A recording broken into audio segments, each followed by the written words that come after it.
Hey guys, so there's a lot going on. Hi, Melanie Hinds, your fastest Iraqi Dinar summary on the net. I'm doing this just after our dog training session.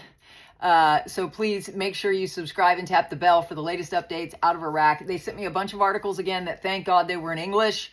Praise God. There were a lot of, the lines went a little wonky at the end of my live. You can go check it out based on the things we were talking about because I can see the bigger picture because of my prophetic gift with God.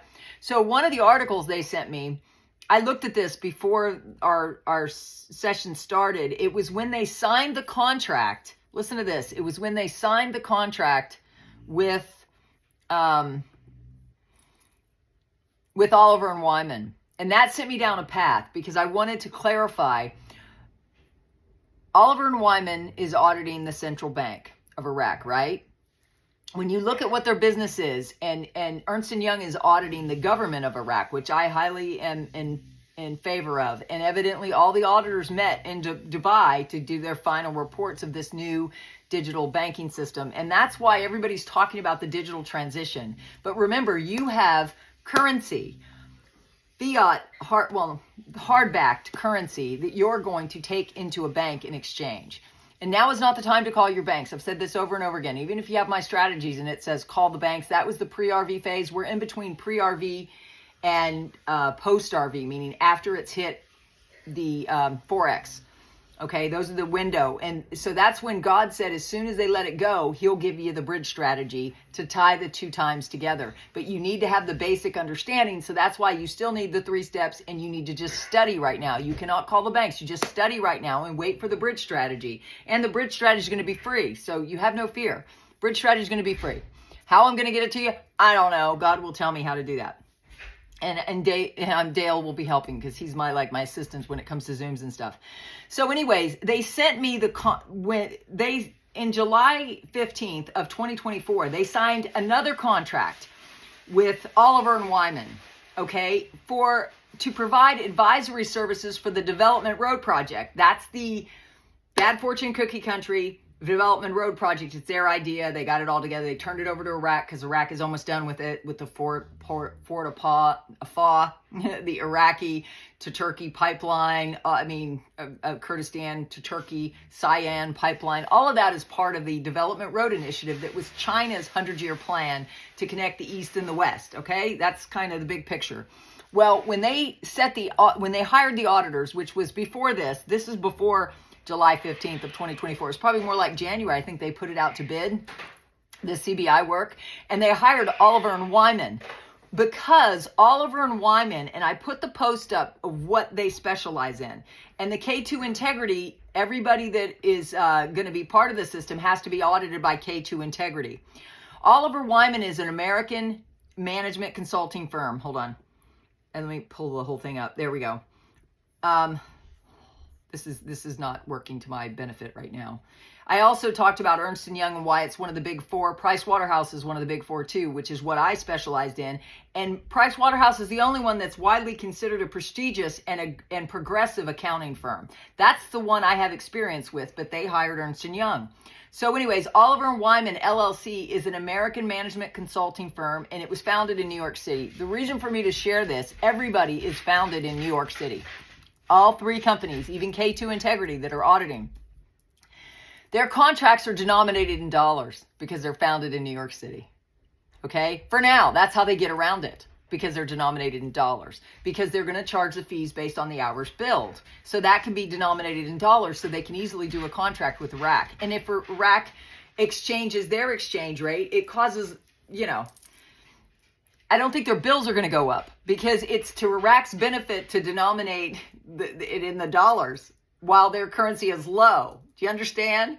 So it's to their benefit to keep the currency low while the auditors are there because they earn less, they earn US dollars. But when Iraq revalues, their audits will be over, right? Cheaper to do it that way. I'm just saying, do you get that? If you're a numbers person, you get it. So I wanted to pull that out because that's the brain revelation that I went under. And then I want you to know K2 Integrity is not just a typical firm. I'd never heard of them. They're the ones that every company whether, no matter what kind of consulting, real estate, electricity company, oil company, if you're operating in Iraq, you have to be audited by K2 Integrity in order to be part of their system. Just listen to this. K2 Integrity is a financial crimes, risk, and compliance advisory services company. They specialize in financial crimes risk. I'm just saying. What do you think? And it was founded in 2009 in New York City. So once again, all the contracts with these big firms are probably denominated in dollars because it's to the benefit of Iraq, right?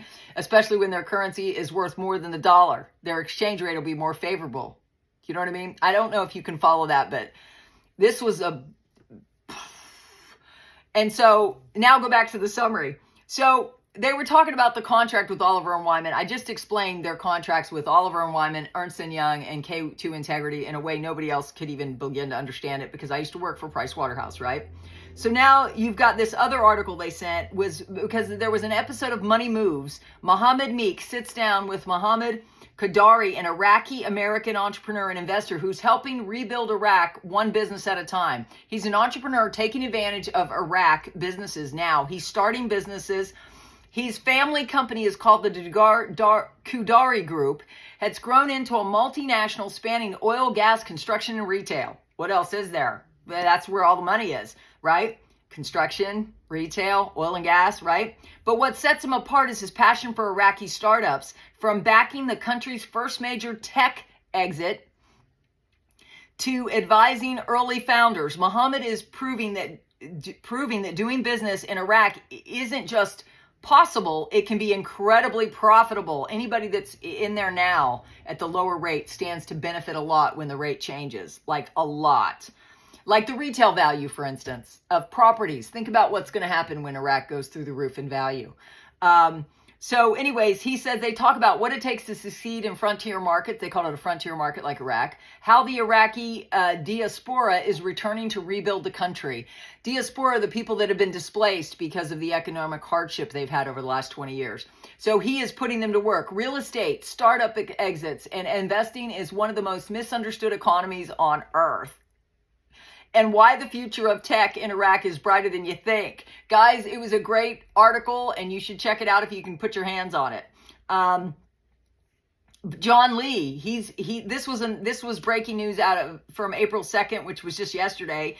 Iraq's General Customs Authority has introduced new customs procedures aimed at enhancing trade efficiency, preventing smuggling, and supporting domestic industries. We all know they have the state-of-the-art technology at the ports, customs, border crossings. We've heard it from those people on the ground. So it's really interesting. They're reducing corruption and increasing transparency in customs transactions. Why? Because the blockchain system is transparent, unhackable, immutable, and transparent. And they're using AI also, which keeps them from sending stuff that they don't want to go, which is why the guys on the ground were saying, I think AI is messing with what we're sending you, right? Because they want to keep it quiet in the U.S. They want this to revalue. I think they already know what the rate is, but it's only for certain contracts that know the actual rate that's anticipated. And remember, it's going to be within pennies of the Kuwaiti dinar, which is 325 on average, right? Because it floats by nature. Guys, this is just an exciting time to be alive. If you agree it's exciting, comment down below. It's an exciting time to be alive. So guys, they sent me so much. It's almost like I can't get to the others, but I'm going to get to the others. This is an article, e-commerce platforms, e-stores in the Iraqi economy. It's saying e-commerce platforms, e-stores in the Iraqi economy between reality and potential.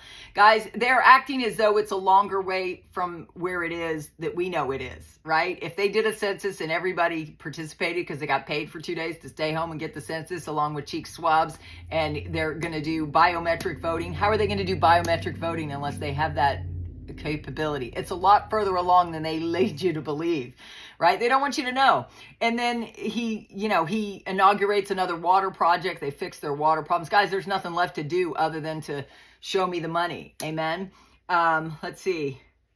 Oh, and then the economy between the U.S. and Iran, perception and realities. Iraq has already said we're not going to be doing business with Iran.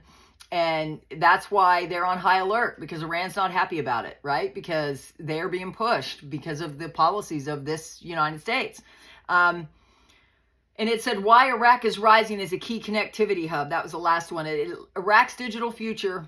Fast Iraq CEO on why the country is rising as a key connectivity hub. We already know that, right?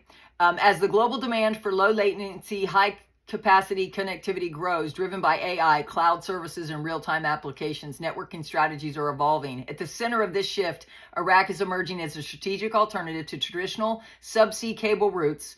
Timothy Moore, CEO of Fast Iraq, speaks to Capacity Media about the country's pivotal role in regional and global connectivity.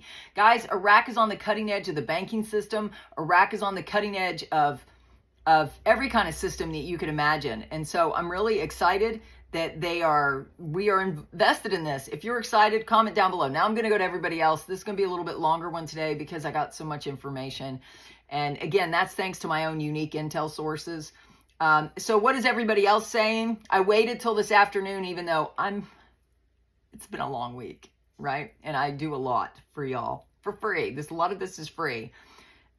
So Claire says, article, Iraq is the least affected by Trump's tariffs ignite global markets. I did a short on that this morning. There's no concern about the tariffs. Look for the short, look for the timestamps of the live. I try to bring you breaking news throughout the day. That's why this is different than this morning's, because there was too much news. Militiaman, the development road project, the train into Turkey. I guess I just discussed that. They are so much further advanced now than we've ever seen before. Yep. Frank 26 says, in my opinion, these next 2 months where they will be educating the Iraqi citizens. He's talking about the monetary reform education, that they're doing that right now. They have been doing that. I think they can release this rate at any time. And probably in Iraq, it may be 2 weeks before we see it here on the streets in the U.S. So just calm your jets. It's coming, right? Mountain Goat says, I got all sorts of odd ads popping up. They must be making more money. Mountain Goat. I do not believe for 1 second that they intend to use the U.S. dollar anymore for trade. They're not. They made it illegal to use the U.S. dollar on the streets in Iraq. It's illegal to use the U.S. dollar. They want the parallel market to be squished. When's the last time you heard the CIBI talking about selling dollars? They haven't. Their foreign reserves are steady, strong, and solid, and they're backed by gold and everything. So, and they've also said they have enough cash reserves and foreign reserves to back every single currency that's ever been printed that's valid, like the ones with Saddam Hussein's picture you never want to invest in because those are illegal, right? And they have been, but the currency you hold is worth a lot, so don't let anybody steal it from you. How can they do this without Iraq being on the Forex? They can't, guys. Iraq is going to be revalued soon.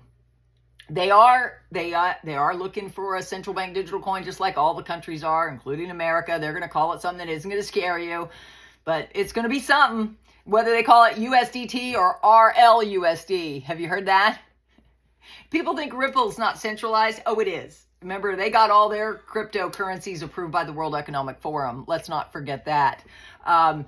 Mark Z says, via PDK, from a former parliament member, parliament finance excludes sending budget tables within 2 months. That's its value. In other words, they are still hiding that value in the budget. This is similar to what we saw in Kuwait just before the RV. So Mark says he's hopeful that this is not a delay. It's just them putting a smoke screen in front of our eyes. Mark, I think those are wise words, and I'm glad you have somebody in Parliament now. But guys, I think we have the best contacts, the high up military there, and high up to the people that are in our chat. And so guys, I love you all. I hope you appreciate the summary. I hope if you stayed till the end, please put, what are you having for dinner? We're having steaks wrapped with bacon and some kind of appetizers and biscuits, because I need some comfort food. This weather is depressing. I'm not depressed, but let me tell you, it takes me a lot more to be happy here than it would be if I was in Florida. So God knows that, and he's your provider. So I hope you will subscribe, tap the bell, and join us. We'll be live tomorrow morning at 9. Bye.